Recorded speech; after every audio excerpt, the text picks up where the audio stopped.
இன்றைக்கி கடவுள் நம்மளுக்கு கொடுத்துருக்க வசனம் நியாயாதிபதிகள் 18:9. எழும்புங்கள், அவர்களுக்கு விரோதமாய் போவோம், வாருங்கள். அந்த தேசத்தை பார்த்தோம், அது மிகவும் நன்றாய் இருக்கிறது.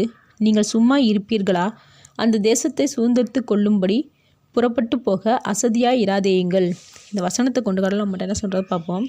நம்ம கேட்காமலே கடவுள் ஒரு பெரிய ஆசீர்வாதத்தை கொடுத்து அதை போய் ஆண்டு கொள்ளுங்கன்னு கொடுத்தாலும் நம்மளுடைய சோம்பேறித்தனத்தினால அதை நம்ம விட்டுறோம்.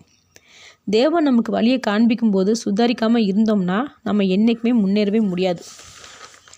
சில பேர் ஏன் முயற்சி செய்யாமல் இருப்பாங்கன்னா, இப்போ இருக்கிற இடமோ இல்லை வேலையோ போதும்னு நினைக்கிறாங்க. அந்த இடம் அவங்களுக்கு பழகிட்டதுனால சுகமாக அங்கேயே தங்கிடுறாங்க. மேலே மேலே உயர்வோம் அப்படின்ற எண்ணம் அவங்களுக்குள்ளே இருக்க மாட்டேங்குது. நம்மளாக ஏதோ ஒரு வழியை தேர்ந்தெடுத்தோம்னா கண்டிப்பாக அதில் ஆபத்து இருக்கலாம். தேவன் காட்டுற வழிகளில் எந்த ஆபத்தும் இருக்க போகிறது இல்லை. ஆனாலும் தேவனை நம்பி போக மாட்டாங்க.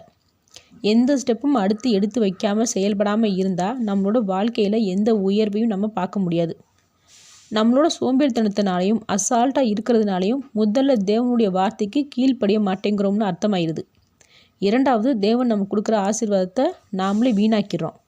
அப்போது தேவன் நமக்கு வச்சிருக்கிற எதிர்காலத்தை நோக்கி அவர் திட்டத்தின்படி அவரோட சேர்ந்து நம்ம ஓடும்போது மட்டும்தான் செழுமையான வாழ்க்கை வாழ முடியும்.